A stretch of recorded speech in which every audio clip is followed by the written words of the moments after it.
كأنه رح نسجلها مش لايف على هذا. اوكي، فبلشنا التسجيل. The floor is yours علي، إذا بتحب.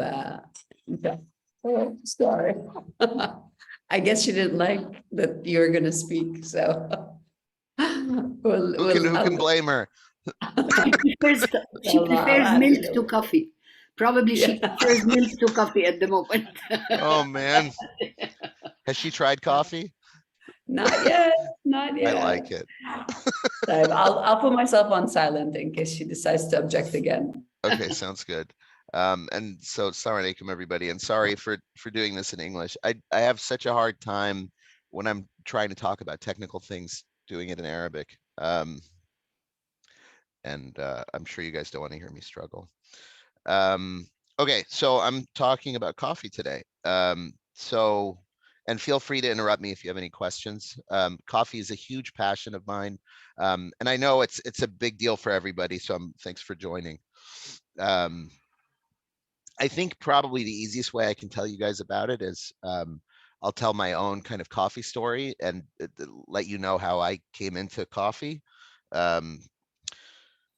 So it's one of those things. I think I maybe mentioned this last time, that it's something that I always thought smelled, excuse me, smelled amazing, tasted terrible, like soap. You know, such a big mismatch between the one and the other. And you know, I just thought that's how coffee was.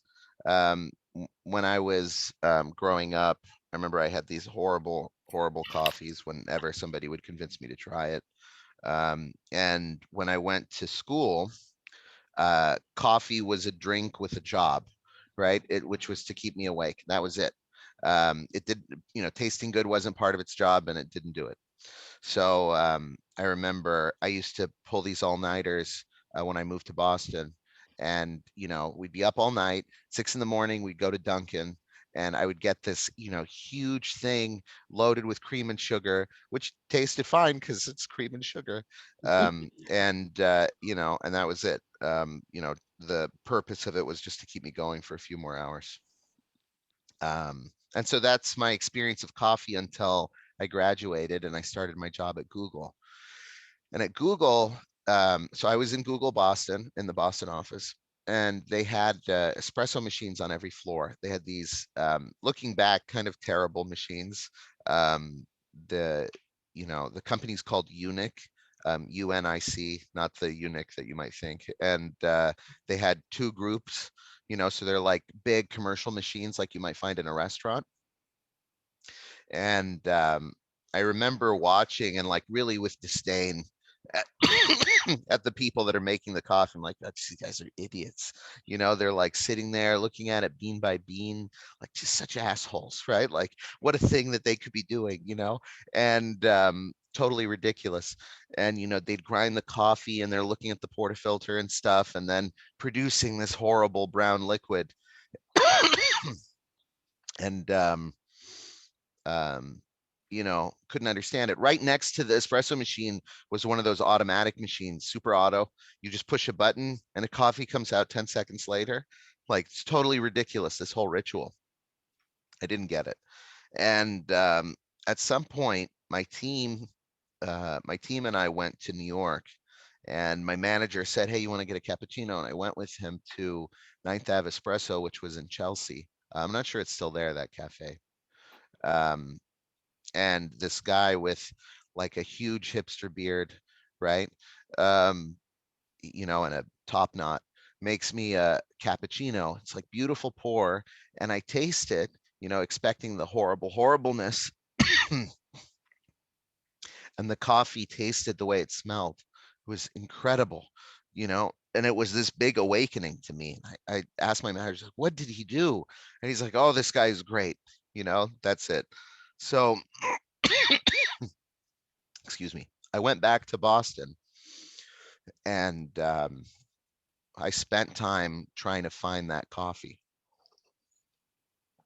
So I'd go around to all the cafes that my friends liked, that they'd told me about all these years. And I was like, yeah, I don't drink coffee. And I'd order a cappuccino, and the experience was just awful. You know, every single time I had some terrible coffee. And I remember I was just starting to pick up the vocabulary of the thing. And I shouldn't name names too much, but because I became friends with some of the cafe owners later. But I remember I went to one of the cafes.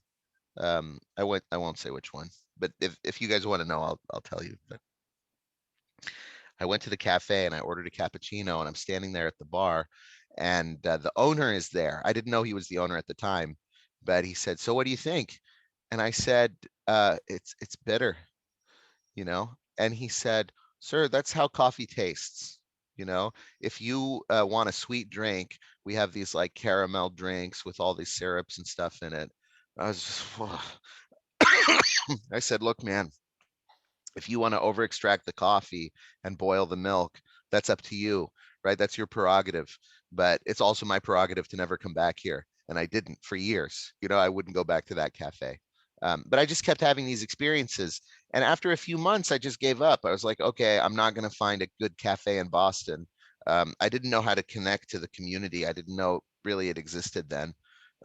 So I decided I needed to learn how to make coffee.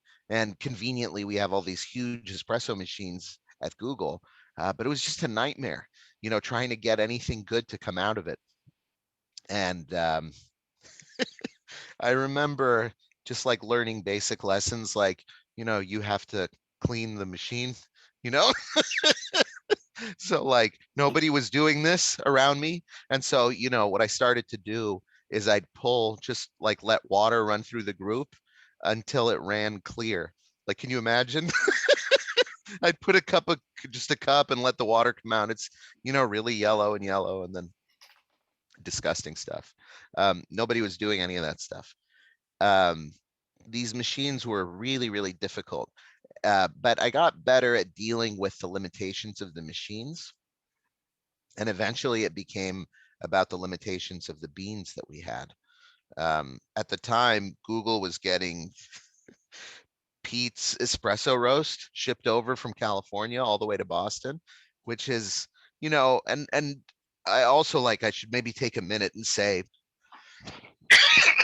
sorry, um, I think I sound super judgmental, and I am being really judgmental, but it's not my intention. My actual feeling about this is that if you like the coffee, then it's good. That's its whole job, is to taste good to you. Um, at the same time, there's some things I don't understand how anybody can like. And, you know, this like Pete's ultra dark roast, it just smells fishy. And it's, you know, these like horrible oily beans. So, you know, if you like it, I'm sorry, I'm not trying to offend you, but for me, it was very difficult to get any decent flavors out of those beans.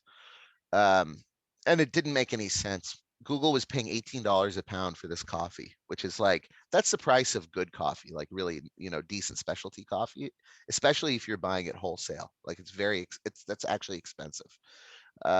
So anyway, I started doing sort of wild stuff. So I started buying beans from a local roaster, which I found. And I started bringing in these beans, and my results, it's like there would be these step function improvements in the taste of what I was making. And that was a big one. So I started a petition inside of Google to get our supplier switched from Pete's to a local roaster. And they switched over.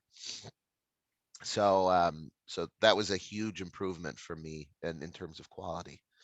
And this is sort of like a funny vignette about, I don't know if Google is still like this, but this was in 2011, I think. The office was expanding, and so they moved me to another floor, which used to be a sales floor. So they had no espresso machine. So, you know, imagine, like, I'd have to go up the stairs or something to get the coffee, right? That's, you know, who can work under such conditions? So I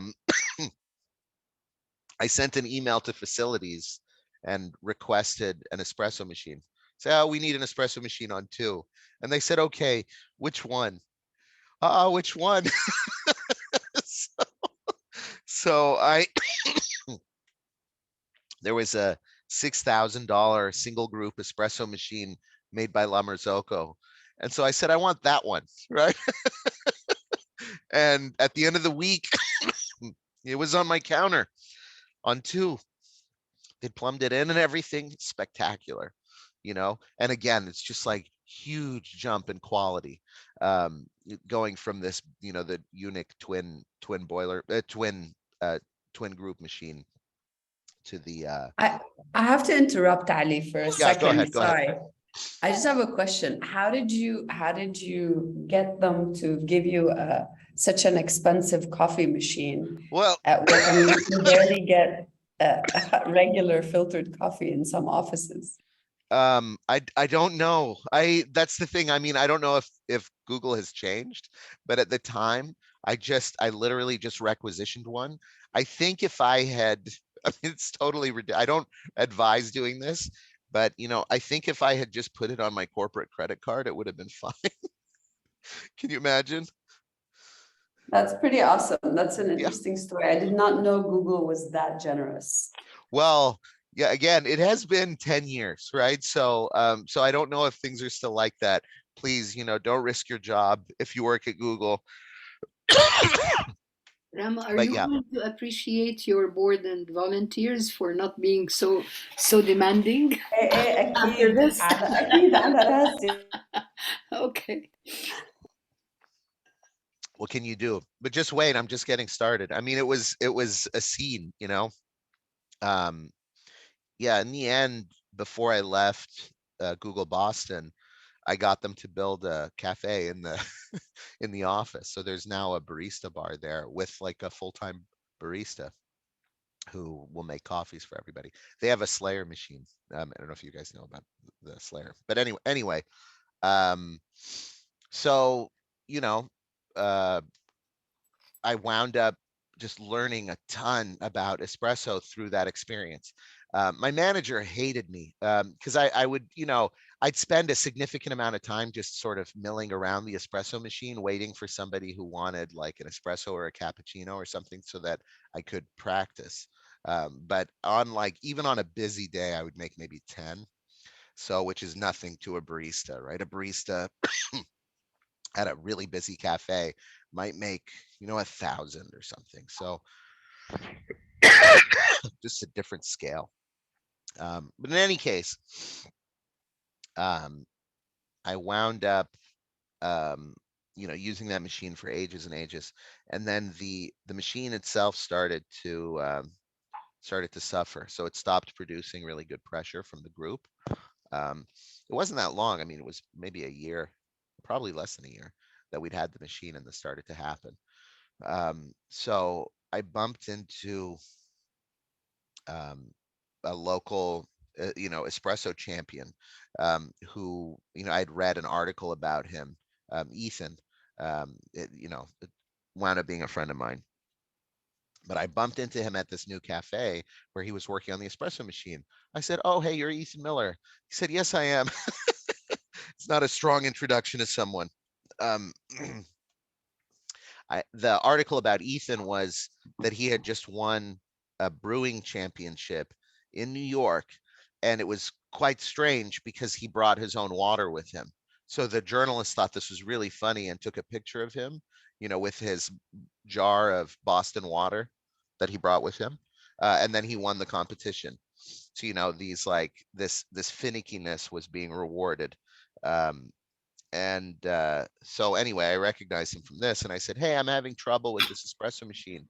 And he said, "Oh, it's probably a clogged banjo line." I said, "Yeah, that's what I thought it probably was, the banjo line, sure." So he said, "You need to, you know, I'll come take a look at it." So he came to Google, and in kind of a characteristic moment, he did a couple tests on the machine. He said, like, "I'm sure that what's happening is the banjo line, which is the water line that draws water from the boiler into the group, is clogged, probably because the water in Boston has so much calcium in it. So it was just clogging up the tube, filling it with calcium." He said, "We need some food grade acid to run through the machine to dissolve the calcium. What do we have?" And I said, "I mean, I don't think we have anything here, but MIT's across the street, so let's just go to one of the biolabs and ask them for some acid, right? And so we went across the street and I walked into a lab and I said, you guys have any acetic acid we could use food grade? And somebody gave me a jar of, you know, food grade acid. I mean, they said it was food grade, I don't know. And then we took it back to Google and poured it into the espresso machine, and milky water started coming out of the group, and my pressure started to come back, and we just kept running it until I couldn't see it anymore, and then ran it until we couldn't taste it anymore, and the machine was fixed. So Ethan became a friend of mine and a colleague, and we started kind of hanging out, and he'd show me these experiments that he would conduct with coffee. So, oh yeah, okay, sorry, yeah. Sorry, I haven't been defining anything. So we'll come back to it. Sorry. Yeah, no, I might be in the minority. I'm sure there are other engineers in here too. Ali, like, in addition to being a computer scientist, was it a mechanical engineer? Electrical. All my mechanical knowledge is from working on espresso machines. The group is the term for the part of the espresso machine where the water meets the coffee. So there's two parts that make up that brewing chamber. The bottom part is the portafilter, which let me see. I'll grab one. I'll be right back. سؤال للطلبة، مين منكم هون بيشتغل بضيافة القهوة؟ أنا بتذكر إنه كان زياد عم بيشتغل بالليل بمصلحة القهوة، صح زياد؟ زياد راضي؟ مصر ما قديما يعني على أيام الحظر وقبل الحظر كنت شغال بيها، فالإسبريسو أكثر من قبل الحظر كنت في أنواع كثير القهوة إحنا بنسويها. أيوة طيب. What kind of machines? زياد بشو كنتوا تشتغلوا؟ كان في ماشينز ولا؟ كنا نشتغل في ماشين وفي يدوي حسب القهوة المطلوبة. يعني الإسبريسو أكيد ماشين، ففي قهوة إحنا بنقول لها 3 ب4 هي لها زيادة بيجي، فهاي كانت يدوية. Okay, cool. So the lower part of the brewing chamber is the portafilter, right? So this is where the ground coffee goes. The upper part is the group, and that's so this turns into the bayonet ring and forms a watertight seal, so that seals under pressure, and the water comes from that part of the machine. So that's the group. So anyway, Ethan was incredibly systematic. There's a ton of baristas, you know, that you'll meet that have kind of practical knowledge or tribal knowledge. It's like, oh, hey, somebody taught me that this is the way that I'm supposed to do things. The coffee seems to taste better when I do, so that's what I do. Ethan was the kind of guy that he knew all of that stuff, but he also tested things, you know, so he wouldn't just believe what somebody said to him. I remember one of the first times I sat down at his cafe when he was at the bar. And I say his cafe, I mean the cafe he worked at, not the cafe he owned. He sat me down and he said, here's 2 samples of cold brew, right? Which was a kind of expertise that he had. And he said, taste them, what's the difference? And I tasted them both. And I said, oh, this one has a clear bitter note that this one doesn't have. And he said, I said, what's the difference? And he said, it's exactly the same coffee, ground in exactly the same way. The same amount of water, the same amount of dwell time, everything's the same, except that with this one, I started with room temperature water, and this one I started with fridge temperature water. And that was the kind of stuff that Ethan was doing. So, you know, he was doing science. Oh, there we go. Okay. He was actually in the cafe doing science and being really systematic. And learning stuff. So Ethan and I would start talking, and we, you know, had ideas about experiments that we wanted to do and things that we would try. And that's kind of how I got into all of that coffee stuff. Okay, we're moving along in time. So let me talk about coffee for a minute. since that was what I promised I'd talk about. So coffee is one of those horrible thing because everything is named coffee. Like every part of the process is named coffee. The plant is called coffee, right? And then you know, the plant grows, and then the little cherries grow, and then you know, you take the cherries and you wipe off the fruit and the mucilage and stuff, and then what's left is a seed, which people call a bean, because, you know, again, for confusing reasons, and the bean is called coffee. It's called coffee right when it comes out, and then after it's dried, it's called coffee still, and now it's called green coffee, but it's still coffee. And then they roast it, and you get these new beans, which are called coffee. All of that is still coffee. Then they grind the coffee, right? And the ground coffee is also called coffee. And Is then it you mix fasulia different? fasulia.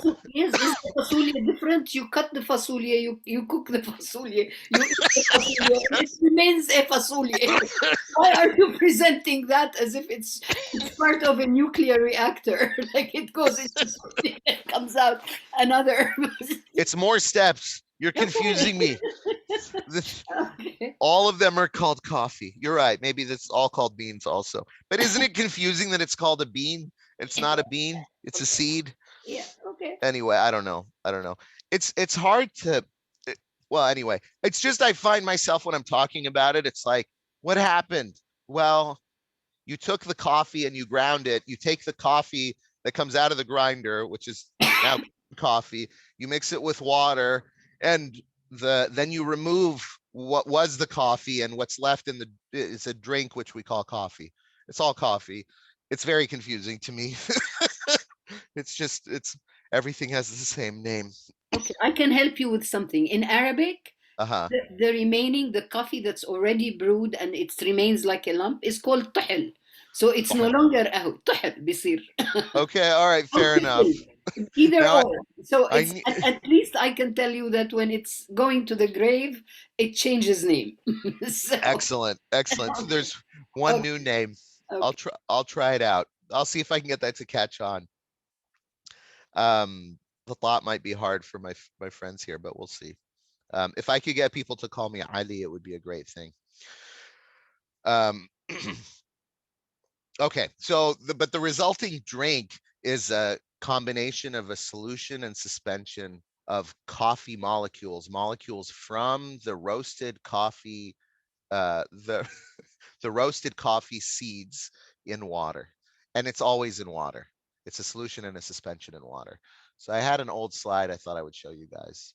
Let me see. Okay, let's see if I can do that.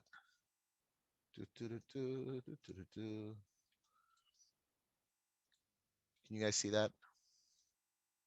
Yes. Okay, great. So so it's this big combination of things.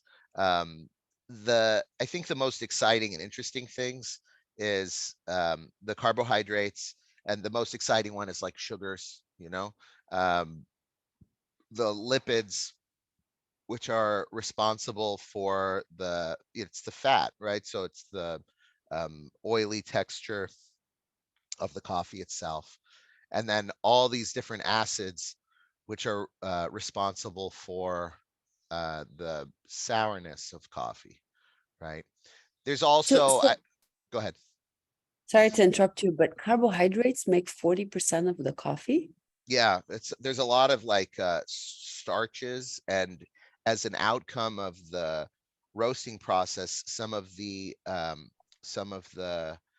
alkaline compounds will turn into sugars, right? So as Does part this of, mean people who are like on a strict non-carb diet are actually cheating if they're having coffee?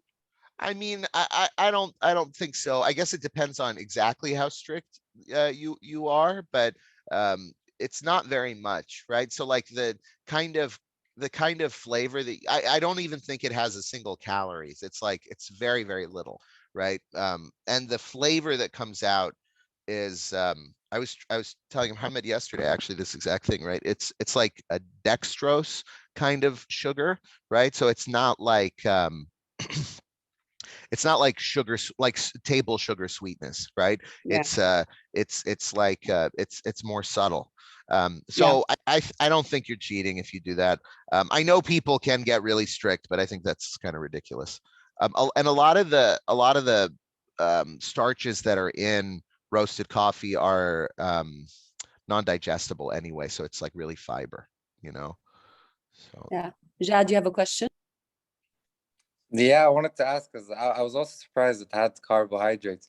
So like people that do intermittent fasting, usually they like drink coffee and they claim it doesn't like spike insulin, so they're like fasting isn't affected. But having carbohydrates this much, wouldn't it actually spike the insulin? It's so there's a couple reasons that it doesn't. I think this is now way out of my expertise, but it doesn't have calories that are available to you. They're not bioavailable. Does that make sense? So like if you burn them in a chamber, then you'll get something to burn, but that doesn't mean that they're digestible. Does that make sense? Okay. It's like eating wood, right? So like there's all this wooden fiber that's in the bean, but your body can't digest it. It's cellulose, right? So it's just starch. It'll help you poop. That's it. Well, that's interesting. Yeah. All right. So Ali, this is not a question, but like a very basic observation. In all of this, sometimes I can forget that it's a fruit. You know, this bean actually came from a plant, and it's just like to think about it like fruits and vegetables. It's a silly observation, but no, it's a strong point actually. I mean, it's so inconsistent, right? Like the idea that a specialty cafe where they're buying like hundreds of pounds and not more of coffee from like a little farm, and each bag of coffee from that farm is a little different, right? It's like, you know, that came from this tree, this came from this tree, this one had some shade, and this one had like really nice soil or something, and they're all different. And the fact that they can kind of get it into a decent ballpark and produce similar espresso every single time, it's like kind of a miracle, right? And every step of the processing serves to add complexity to it, by the way, right? So by the time, like one of the big steps that adds a lot of complexity to the coffee is when you go from green coffee, right, that's been dried, and then you roast it. There's a whole slew of reactions that take place, and the number of molecules that are in that bean, finally, it's like it's in the thousands. It's really, really complicated, you know. So it really is something that we can get something at all consistent or enjoyable out of it. I have a question. Okay. Since you're talking about components, is it true that the caffeine component in coffee, the impact of it is commensurate with the amount of liquid it is diluted in? Like a small espresso is not necessarily stronger and not necessarily keeps you up awake longer than a mug of regular American? This is super interesting. So how about, do you have sugar somewhere around you? Sugar? Take a bit of sugar, because it might soothe your throat. I'm not sure I do. I'm sorry. Like candy, even if you have just like a regular sugar, just because it might remove that irritation. I'm sorry for No, I apologize. I'm like sitting here and coughing at you guys for an hour. Let me think about that, because I probably do have a sweet or something somewhere, but it'll come to me. Sure. My kids, if they see anything like exposed, you know, any kind of, they'll go for it first. So I definitely don't have anything out in the open. Sure. I thought you spotted some sugar, and I was like, I have sugar on? No. I'm just saying for you, because I felt that it works. I'm an interpreter, and when this happens while I'm working, the only thing that calms it is some soothing, even honey or something, whatever you have. But sounds good. I might have a cough drop. Yeah. Oh, you know what? I do have a cough drop. I'll be right back. I'll go get a cough drop. Sure.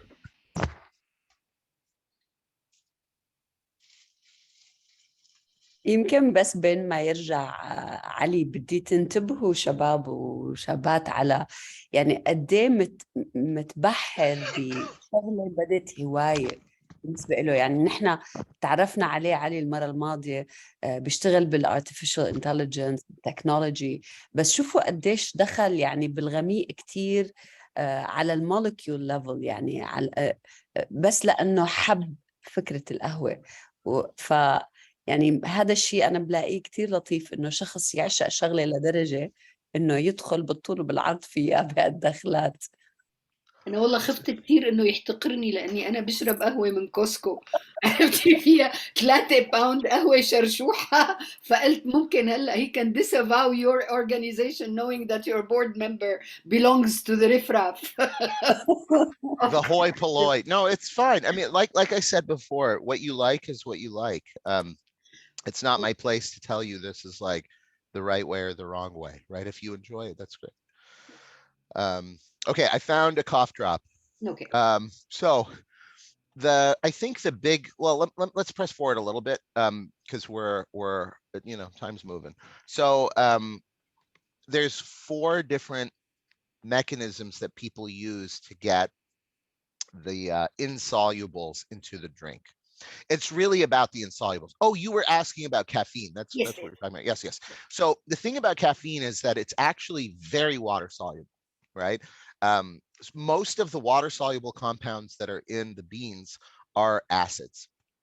Caffeine is alkaline, right? But nevertheless, it's polar and it's really water soluble. So it just goes right into the water. And none of the preparation methods really differ that much in their caffeine, in their ability to extract caffeine from the coffee, right? Caffeine, like, you know, there's sort of like a distinction. There's sort of three stages of solubility. And this is my, like, by the way, this is almost the limit of my chemistry knowledge. So, you know, I'll be honest if I can't answer questions, but just to set the expectation. So there's some molecules like caffeine where they're extremely soluble, and it doesn't matter how much caffeine is already dissolved in the water, more will go, right? And then there's things like sugar where they're sort of soluble and they need some encouragement, right? So like some temperature will help, and, you know, kinetic stuff, or just waiting around a long time will help. And there's a saturation point where, like, after the water has dissolved a certain amount of sugar, that's it, right? And then there's the oils where that's it, they're never dissolving into the water, they're not at all soluble. So caffeine is so highly soluble. So like if it was with the sugars, then these techniques where, like, I'm adding more fresh water onto the grounds and like pouring fresh water through the grounds, more of those things will go into the water than if they're sitting in the water, right? Because the water will dissolve a certain amount, and that's that, right? So, but if I keep adding water, more and more will go into the water until it's spent out of the coffee. But with caffeine, that's not the case. It'll just go anyway. It doesn't matter, right? So, you know, even a small amount of water will dissolve all the caffeine that's available. Yes, The thing that I think, oh, go yeah, ahead. but how thick? But how thick or how concentrate is the coffee? Like the Arabic coffee that we drink, this coffee, our Yeah. coffee, and they say, "Oh, this is too strong," but then they drink the mug of American coffee, and they think that this is okay. And I heard that it's not the size; it's how it dilutes in the liquid that makes it more impactful. What happens is, you know, the amount of input coffee is kind of the big factor determining how much caffeine there will be, Okay. right? There's also a difference in roast level, you know, so like if I take a single, it's a mess, right? So if I take green coffee and I roast it, caffeine is present in the green coffee, but it degrades as you roast the coffee. So the darker roast by bean will have less caffeine. The other part that kind of complicates things, though, is that it also loses water content, and we brew by weight. So more beans will wind up going into a cup of dark roast coffee than a cup of light roast coffee. So just by the mean, right, there will be more beans. So like there's this whole thing, right, where I couldn't tell you at the beginning if a cup of dark roast is going to have more caffeine than a cup of light roast, right? There's competing effects. Okay. And then likewise, if I, so like a normal double shot of espresso that you drink in the US is 18 grams. But if I'm making a cup of drip coffee, I probably will only use 15 grams, right? But I might use a darker roast, right? It's sort of like complicated. You with me? Yeah, yes. So yes. it's all a wash. It's hard. It's Okay, just okay. hard to say. Okay. Okay. So Thank so very quickly, the different methods of making coffee, they have to do with how you get the oils into the cup. The really soluble things, it's all the same, right? Like in terms of the caffeine content or the acids, like these good or bad acids that go into the coffee, they're all going in. Doesn't matter. But the oils is where you see a difference. So there's 4 really like common techniques, and then there's other techniques that you can come up with that are uncommon, right? It's like either never used or almost never used in preparation. So the 4 common techniques are the ones that are on the screen. Can you guys see the screen? Okay, so there's these 4 techniques. So technique number 1 is you just throw away the oils, right? And that's what instant coffee is. So you brew the coffee by some other method, and then you freeze dry it. And so you remove the oils, and what you have left is it's almost no fat in instant coffee at all. And it winds up being this like thin thing with a lot of possibility of having bright flavors. Usually not, but it could. And again, and I'll say this for the, I think, 10th time, no judgment, right? Like I'm not making a value statement about any one of these techniques over another. They're just different drinks. So method number 2 is high duration. You just wait a long time. So if you put the ground coffee into water and you wait for 12 to 24 hours, the oils will diffuse into the water. And then you filter out the grounds. You have cold brew. So that's cold brew coffee. It takes a long time. If you want to speed it up, all the kinetics increase if you raise the temperature. So we go from 4 degrees Celsius to 95 degrees Celsius, and it brings the extraction time down from 12 hours to 4 minutes. That's drip coffee, or sometimes called filter coffee. And if you want to speed it up even further, you can grind the coffee a lot finer, and you can use pressure to cause the extraction to happen in a reasonable amount of time. That brings the extraction time down from 4 minutes to 30 seconds. That's espresso. Any questions? It's my like rapid fire broad introduction. Pretty clear. Okay. Any guesses for other ways that you could do this? Freezing something? What's that? Ammar al-Masri is asking, what's the best form? There's I guess no what's the best best. outcome? Well, the best outcome is coffee that you want to drink, right? But That's none it. of the methods produce a better type of coffee. No. I mean, again, that's it's not my place to say that this is a good thing or a bad thing, right? The virtue of espresso really in the old days was just that it was fast. So like, it was invented because, people wanted to be able to produce a coffee very quickly that was fresh for a customer, right? So, no one wants to wait for 4 minutes for this drip coffee, right? And so what that means is that normally if you go to a cafe, there's an urn of coffee and it might have been sitting there for hours and hours, right? And so, that was the purpose of this pressed coffee. Ali, I have Yes, a sir. question about chewing the beans. I mean, I'd love to play a clip maybe at the end of the talk of our brother Ammar just doing his song about coffee.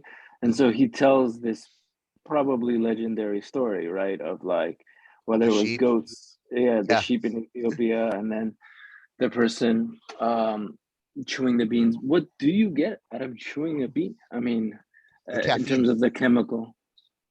The caffeine and the acids will come out.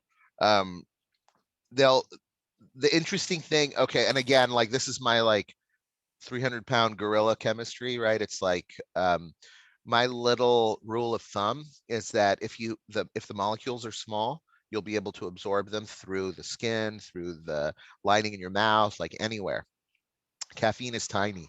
So a lot of these acids are also really small. So you'll be able to absorb them through the lining in your mouth, even if you're not swallowing the beans. Yeah. Cool. Any other questions? Oh yeah, okay, yeah, I was kind of, giving you guys a little pop quiz, but any ideas about other ways that you could get the oils out of the beans? I can think of حدا عنده فكرة؟ any شو guesses? السؤال عندها بس؟ طرق تانية سؤال. ممكن إنه تستخلص فيها الزيوت؟ سوري ما الطرد المركزي هو عارف الزيوت عن الماء. I didn't understand. تقنية الطرد المركزي.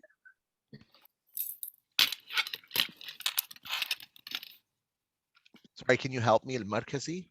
I will. تقنية I'm going to find الطرد it for you. المركزي. It's used in the nuclear context. Just a second. You mean like a centrifuge? Yes, exactly. Centrifuge. Yes, exactly. I was looking for that in UN terms. Okay. I never heard that. See, that's what I mean. I don't have any of the like technical vocabulary in Arabic. How would you use a centrifuge? Okay, so the idea is like there's a density difference between the fats in the coffee. The thing is, it's not in a liquid phase, right? So I guess technically it's possible, but it would be really difficult. Like you understand what I'm saying? It's in a solid matrix, right? Like it's in solid phase in the bean.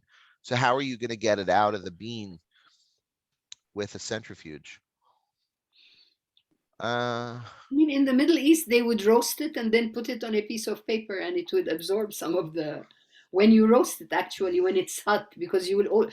We come from an era in which people used to roast their beans at home and then send it to someone to grind it. Right on. And it's true, if you roast it enough, the oils will come to the surface of the bean. But let's assume for a moment that the roasting is already done and you already have the coffee. Yeah, because that fundamentally changes the beans, right? So like, let's assume that that's already taken place. All right, I'm gonna throw a couple ideas out at you. So one idea is to, I mentioned kinetics, right? So like one idea is that instead of raising the kinetics of extraction by changing the temperature, you literally could just stir the coffee like crazy, right? So you could agitate the coffee, right? And if you've messed with like a tea bag, just pulling the tea bag through the water will cause the tea to steep faster. Almost nobody does this, and mostly they don't do it because it's difficult to do it in a consistent way, right?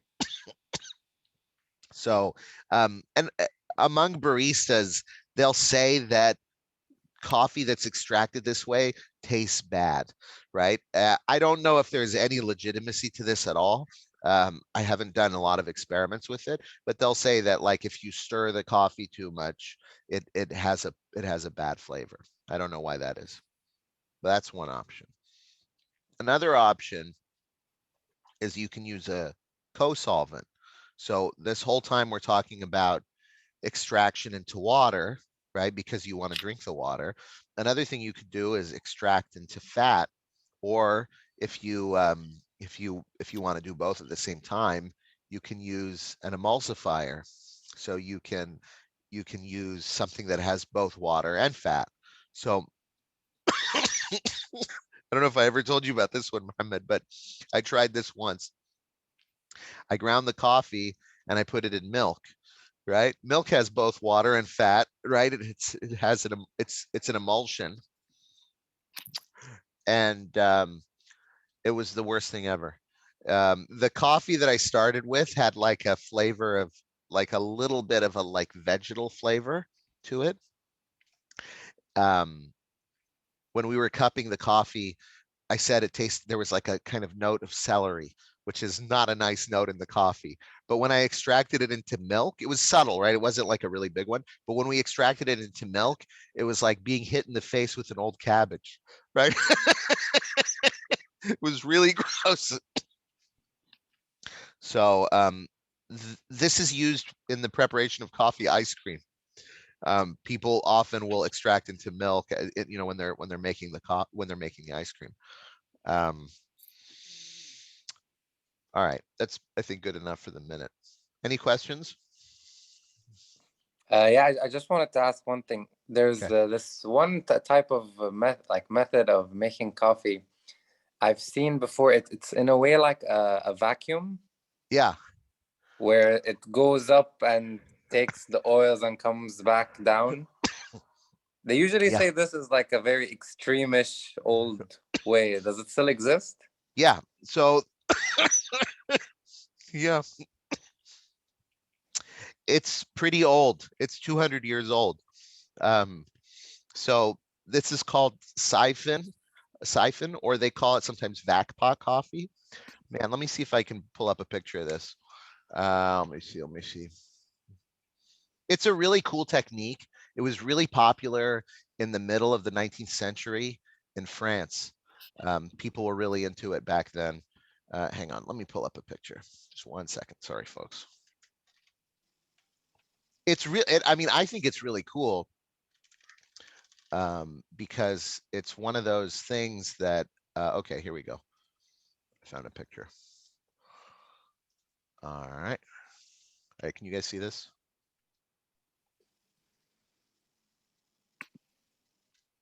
You guys see this picture? Okay. Yes. So what he's talking about here, there we go. What he's talking about here is what will happen is you put your, it's so cool. You put your ground coffee up here. This is an airtight filter right here. And there's an actual cloth right here. There's a little tube that goes down here and you put your water in here. So what happens is you, you heat the water. Before this, people would boil the water, right, and put the coffee in the water. But it over extracts, right? So they wanted this. Oh man, I'm trying to remember the name of the physicist. There was a chemist in Germany in like 1829 who published an article about this. But he wanted to be able to have it controlled and mix at a lower than boiling temperature. So what happens is he heats the water and eventually the vapor pressure in the lower chamber, remember that it's airtight, right? So vapor can't go out up this way, right? It can't go out into the air. The the vapor pressure here would push the water into the upper chamber, right? And then he would time how much dwell time there is, how much contact time there is between the water and the grounds in the upper chamber, and then take it off of the flame. And as the water and vapor in the lower chamber cools, it creates a suction, which draws the water back down into the lower chamber, leaving the grounds in the top. So now you have brewed coffee in the lower chamber. And the cloth filter catches a little bit, well, it obviously stops the grounds, but also catches a tiny amount of the oils. So what you're left with is a pretty nice brew, especially if it's the 1820s and you're in Germany, right? It's pretty nice.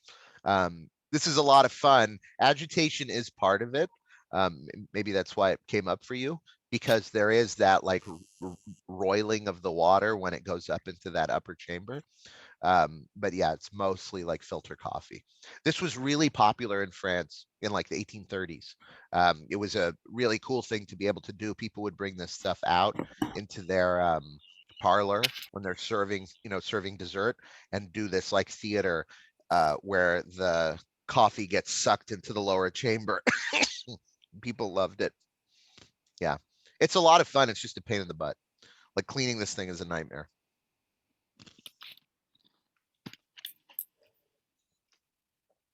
Any other questions?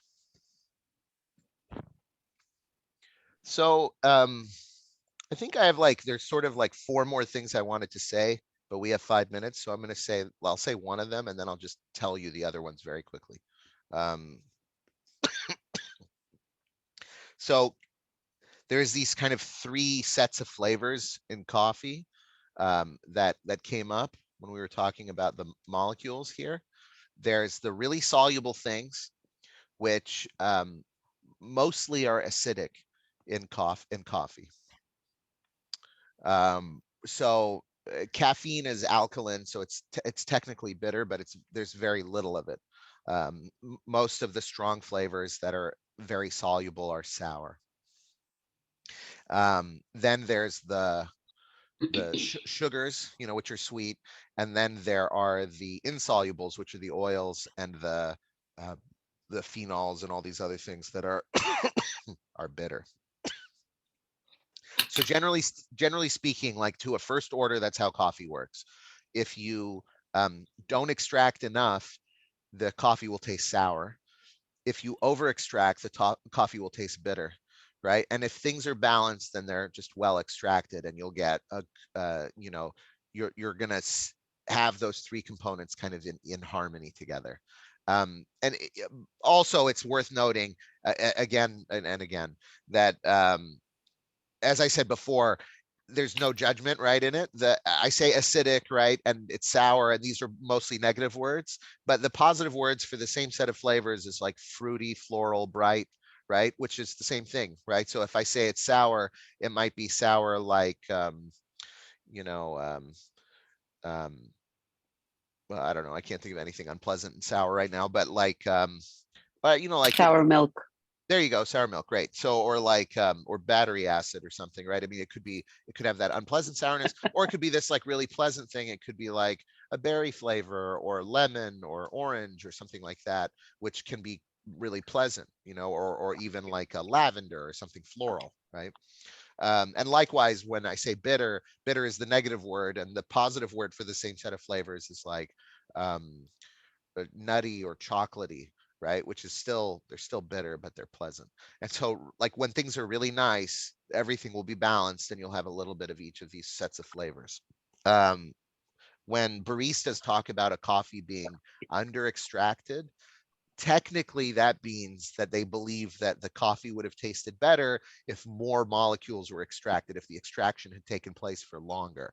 But the kind of Cliff Notes version of that is they think the coffee tastes sour.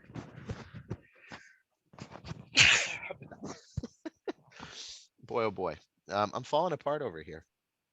Ali, I know you said you had a couple more things to share. I just want to make sure that folks hear just a bit about the entrepreneurship, because I know some of the students and Ed in general is interested. I don't know if that was on your list of 3 or 4. Yeah, sort of. What I wanted to say is that like that's the story of coffee to first order. There's all these higher order effects. One of the higher order effects is temperature profiling. So to a first order, the only thing that should matter is really like the average temperature of the water, because that determines how far the extraction has gone. But in practice, and so this is something that's sort of wild that Ethan and I went off and did. We had this idea for an experiment that we wanted to do, which is like, what happens if we leave everything constant in espresso, but we change, so even the average temperature is constant, but we change when the temperature is high and when it's low, right? So with a normal espresso machine, this is completely impossible. So this brought me and Ethan, we started thinking about that problem in like 2015, really seriously. And we came up with even earlier it may have been, but we came up with an idea for how to do that. And a year later, we started a company to build those machines, and we patented it, and I have a prototype. I'm very tempted, because I haven't had a coffee yet today, to just make one in front of you. But then you'll really see the garage. But that's like I had 30 seconds to tell you the story. So that's amazing. So you now patent these machines. Do you have a photo of the machine that you created? Let me switch to my phone and I'll just make a coffee in front of you. Because I also just want a coffee. For $6,000, Ali? It's way more than 6. No, Okay. they're not. Okay, so if we get the Wise Awards, you're gonna give us one as a gift. Yeah, it sounds good. For Etsy. Why not? Yalla, it's a deal. I'm joking. I'm joking. We don't. No, even I'm not joking. No, we don't even have a place to drink it. I'm just saying, that's amazing. So I'm really curious. How much do you sell them for, and where do you sell them? And who buys them? We haven't sold. No, we haven't sold a single machine yet. You know, I need to. I shouldn't overstate where we are. We built a prototype. Here, I'll show you the prototype. This is our like 8th round prototype. Can you guys see this? And students, the prototype, meaning the first machine that actually represents the concept and makes it look like an item. Yeah, sort of. نموذج يعني. بالعربي النموذج الأول. نموذج, exactly. So it's a fairly mature prototype in the sense that the purpose of this device is to prove that coffee can be made in this way and that it's worth doing. So here, maybe I really do want a coffee. Let me, let's boot it up. All right, I'm gonna go over here to my grinder, get some beans out. Okay, you see the grinder? Wow. Let's get things rolling. Now the question is, can I do it one-handed?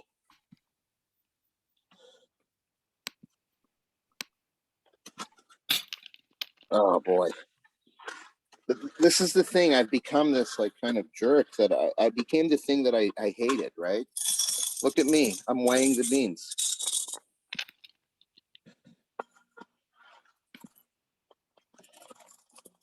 Sorry, I need more.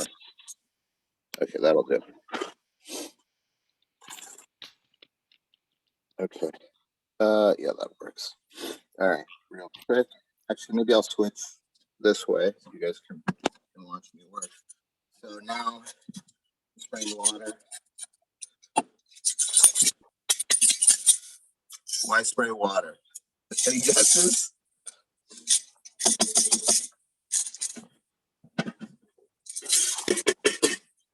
So the machine, this like huge motor, is like a Van de Graaff generator. So if I don't spray the water, there's all this static charge on the coffee. And the minute that I grind it, it will just like fly up into my face. All right, there's the grinder.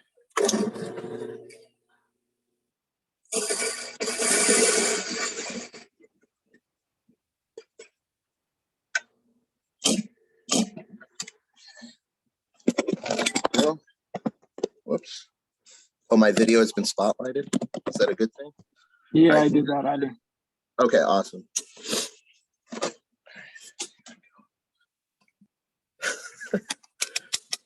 My horrible like standard here. Okay. I hate the thing I've become, but it's okay. It's all right. At least I get good coffee out of it. So my tamper. Can you guys see this? Let's see, there we go.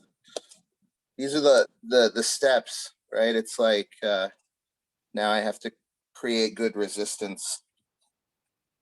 So there's my little puck of coffee. All right. And I need to, oh no, I have a cup here. That's good.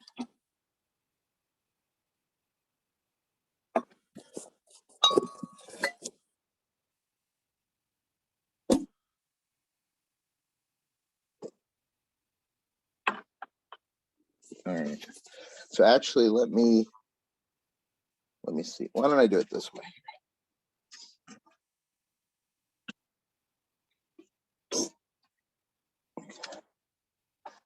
I'm going to pull up the interface. Maybe I can show you guys that on the screen while I pull a shot. Both. So is this an AI-driven coffee machine? No. The funny thing is, I have an idea for what to do there, how to mix these two things, but I haven't done it yet. All right, so check it out. Oh, actually, I can just share the screen. You can do it that way. Can I do it? Let's see if Zoom will let me do it. On the other screen, yeah, it should be. Will multiple, is it okay if like multiple things get shared at the same time? Yeah, I can still see it. Okay, super. Can you still see me? Yeah. No. All right, sounds good. So I have a bunch of different profiles here. The concept is sort of ridiculous, but for this one, we're going to do profile number 6, which I call the Seattle shot.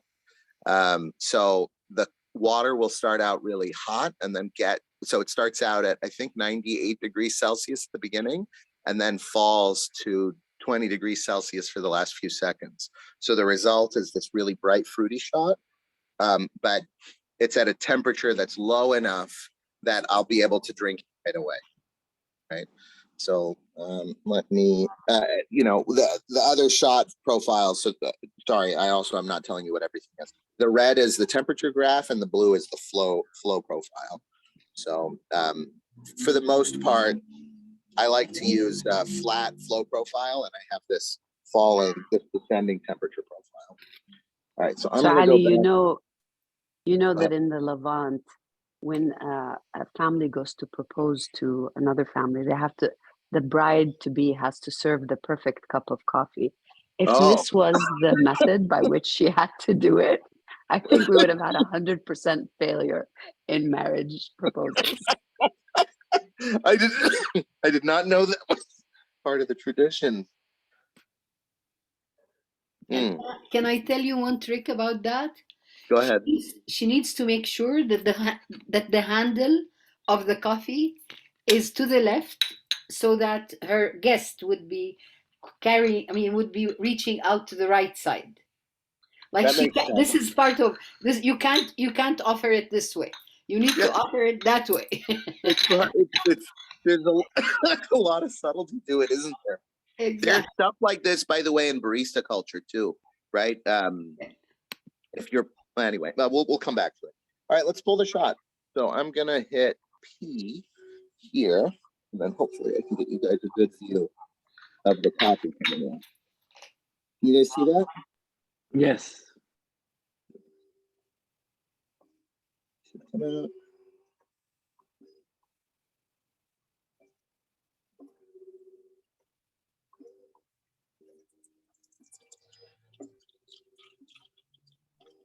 يعني لما بيقولوا إنه ما اخترع الذرة، بس هون فعلا اخترع الذرة بالقهوة. I think عليه. There we go. That's all right.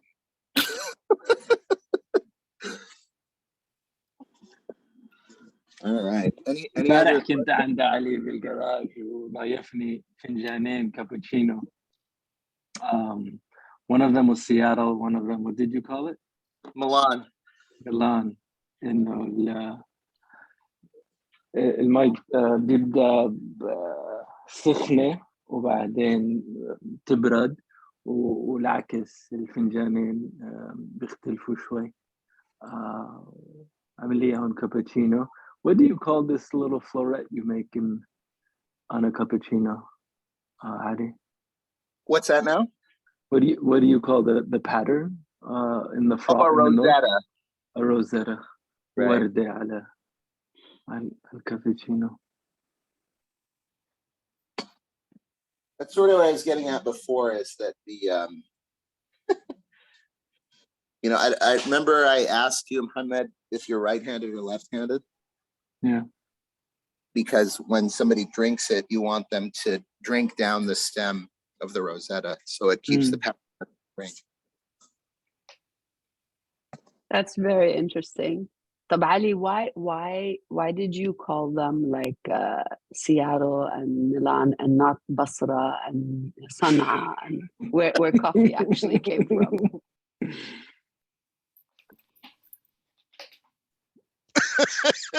It's a fair question. I figured people would understand it more, I guess. In like, what does it mean if you said, like, this is a mocha shot or a Basra shot or something? Especially with espresso, there's been this traditional approach, which is to make these earthier, darker roasts, right? And nutty chocolatey coffees, which is what's popular in Italy. And then the more recent stuff, the modern stuff, is the Seattle. So that's, I don't know, that's why. Yeah. I figured more people would understand it. Interesting. Very Yeah, nice. but calling me out, yeah, for sure. Quite the journey, Ali. This is really impressive. So what stage of the startup are you? Are you raising funds to do the machines, or where are you at? So we excuse me, to get to this point, I mean, Ethan and I were both full-time on it for a good amount of time. Right now, I'm sort of at a fork in the road. One thing that I could do is I could say, okay, I'm going to raise like a significant amount of money. We're going to start manufacturing and we're going to compete with the big boys. The other option is I could try to get one of these guys to just license the tech and I can go on to the next thing that I want to build. That's my preference, right? Like, I don't know how to put it. I feel kind of bad saying this because I'm leaving money on the table. Like, I know I would make more if I just went and built it myself. It would take longer. And to me, it's also like I'd be solving problems that other people have solved before. It just seems kind of boring, right? Like, go and, I mean, it's important. I don't know. I feel there's like a lot of feelings that come up for me, you know. I have to go and figure out supply chains and like vendor relationships and build a sales force and a maintenance team and like all that stuff. I'm like, yeah, someone else can do that. You guys go make that money, right? I'll go build the next thing. That's kind of what I want to do. So just a question for our students, Ali. Like the point here is either market this as a machine, from A to Z and produce it, or sell the technology. Did I understand you well? Yeah, that's right. Okay, so because I wanted to write that option for language purposes. Okay. For sure. Yeah. Sure. جاد شو السؤال جاد؟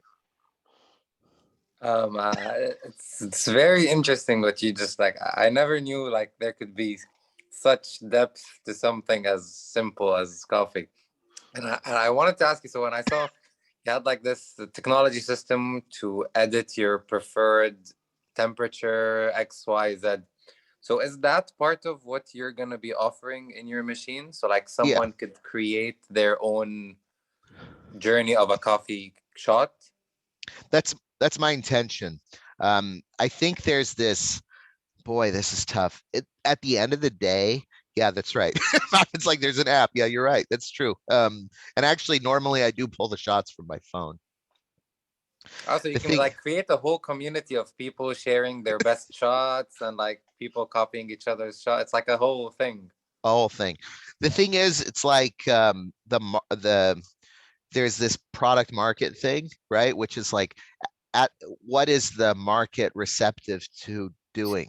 And at the moment, the market is receptive for simplicity, right? So they don't want to be able to do all this stuff. So my plan, like if I were king and I were like building this machine, then it would be like there's a secret menu that you can get into and do your own profiles. But for the most part, you have these like 3 profiles that everybody's going to use. And it's just like, do you want to be in this place, or this place? Or I had this idea that maybe the roasters would be the ones that wanted to set the profiles that people used. So, you know, you put in what coffee you got, and then the roaster's profile for that coffee is the one that the machine will go with, you know? But yeah, see, I want total control, right? Like if I'm buying a machine, I want to be able to set everything that the machine can do. I want to do it myself, right?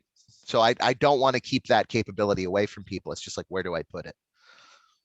I mean, yeah, like if you had like this community where like people would post shot of the day and like people try it, and then someone from Colombia created their own unique shot, and like you just put it out in the world and the world will like do whatever it wants with it. Totally. Very, the internet, very nice. The internet will do its internet thing. Yeah, exactly. Yeah, there's this, I think like right now I'm laser focused on getting it out there. You know, that's the big thing. Like I want other people to have the machine, kind of by any means necessary. Like I'm at that point. It's been 6 years that I've been working on the machine, right? So it's, you know, and it's at the beginning it was just like the test that we would use is like, is this a coffee that, you know, the statement Ethan and I would say over and over again is, I've had worse coffees at good cafes, right? That was our threshold. It doesn't have to be the best I've ever had. It just has to be like one that I wouldn't throw in the barista's face, right? And we hit that pretty fast. But now it's stuff where like, I'm really proud to say that I did a demo in Boston a few weeks ago, and one of the roasters there, who's a friend of mine, he declared loudly and in front of my investors, which was really nice, that it was the best his coffee's ever tasted. Whew, that's a big moment for me, you know. It was really exciting. So I have a question. Go ahead. Okay. So and this question is general for students who would like to start their own businesses or inventions. So from what I get from your presentation is that you're an avid, passionate about your coffee, and therefore when you're recommending this kind of product to the market, how well are your consumers informed? Like, I mean, am I going to know the difference, or do you need to enroll me in a course, and that's only so that I know how to do it, as we say? Okay. I was enrolled in this course. And it kind of brings to mind a comment that one of our students said about EdSeed, which is really a very, very advanced and very well thought of platform. But when it comes to how our beneficiaries are going to use it, that becomes a totally different board game. They're going to get there. I mean, don't get me wrong. We're not really talking nuclear physics under the circumstances.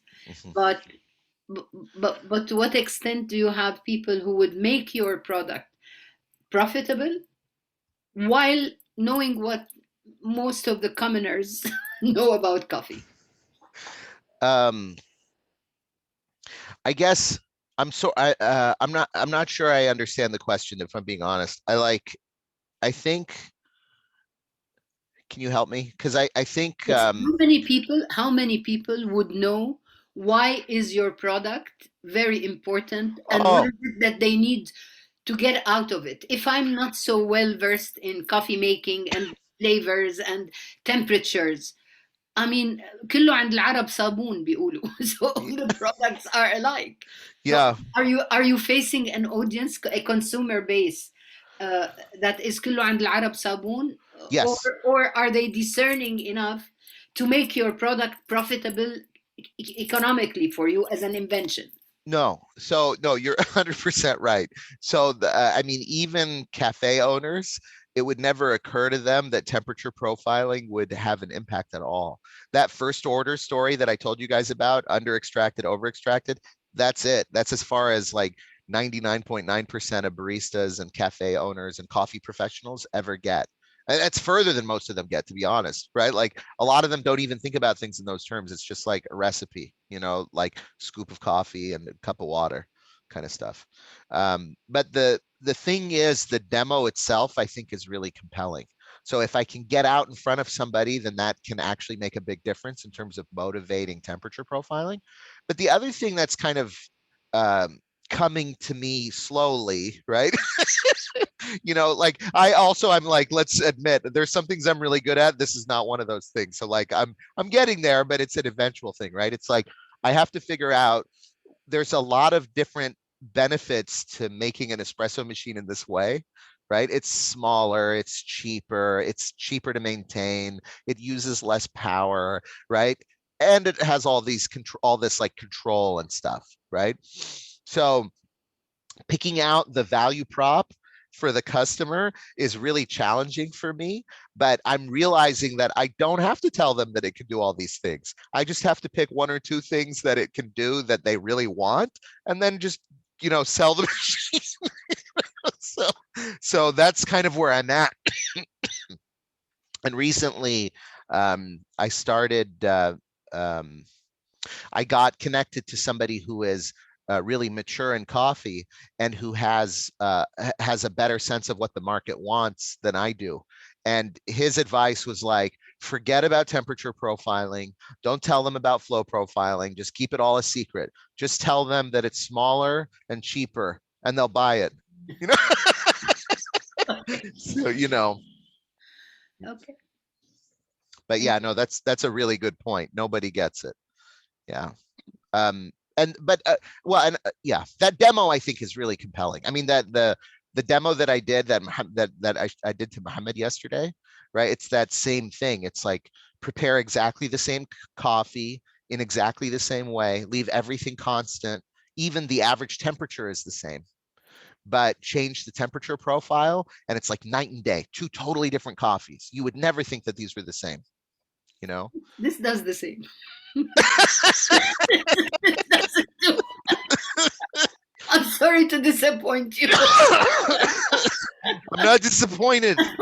Just, you know, anyway. My expectations are already so low that it's impossible for me to be let down. Your project is amazing, and the passion that goes into it is amazing. But I'm just Thank you. honestly, it's our problem, not yours. No, I wish no. that your next bet should be coffee school. All right, so start an online coffee teaching course, and we take it from there. I'm into it. Let's do it. Thank you. I need to So invent. Ali, Go ahead. Sorry. yeah. No, go ahead. Sorry. I was Go going to ahead. say we need to invent a way to taste coffee over the internet. That'll change everything. You know, It's actually, I heard it's coming. I heard the whole taste experience is on there's its no way. way.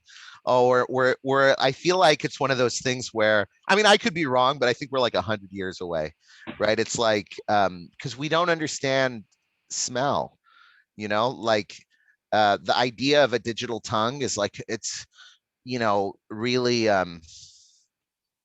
you know, even the basic tastes, we don't really understand them, right? And so, and then on top of that, smell is just this like big crazy mess, right? So many different things, and it's, anyway, yeah. That's a whole other topic. Ali, this has been delightful. Anjad, thank you so much for giving us so much of your time. Naya enjoyed her first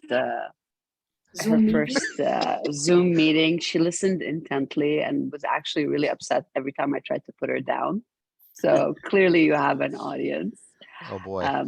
And judging by Jad's interaction, I know that at least one person was really appreciative of the discussion. I'm sure the others were as well. Ziad Radi has a question before we conclude. Ziad, تفضل. أنا ما عندي سؤال الصراحة، بس حابب أفرجي شيء للأستاذ علي، بس مش عارف شلون بدي أفتح الكام الأمامية الصراحة. مش عارف كيف إيش؟ أفتح كام أمامية، الكام الخلفية ما بتفتح معي إلا أمامية الآن. السلام عليكم. فيك تلفها؟ أهلين. مرحبا زياد، وعليكم السلام. إيه ماشي الحال. Let me pin him.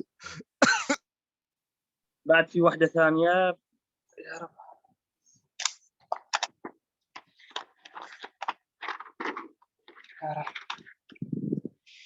Oh man, that's gorgeous. خط حلو. كثير حلو. هلا بنصورها وبنبعث لك اياها علي. إذا في خلص. Yeah, that would be great.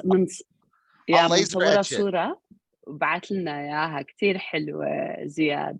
زياد is one of the most talented artists that we have, ما شاء الله عليه.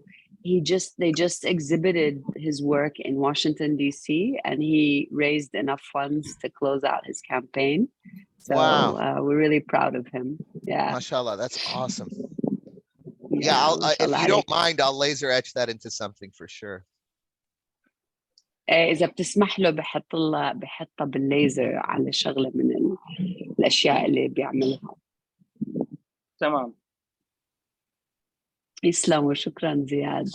كثير حلوة لطيفة منك. وشكرا للجميع، وأكثر شيء شكرا علي، يعطيك العافية على يعني for joining us and for sharing so much of your brilliance and ideas and approach. I really enjoyed it. Thanks a lot.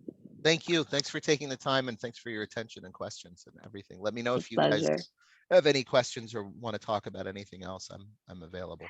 Wallah, it sounds like you were, we may take you up on it. It sounds like you are definitely a source for a lot of conversations. We'd love to keep it coming. Sure. Yeah, my pleasure. All right. Well, take care. We'll talk soon. Bye-bye. Everybody. Thank you. All Thank you right, so مع much. السلامة. يلا الله معكم. باي.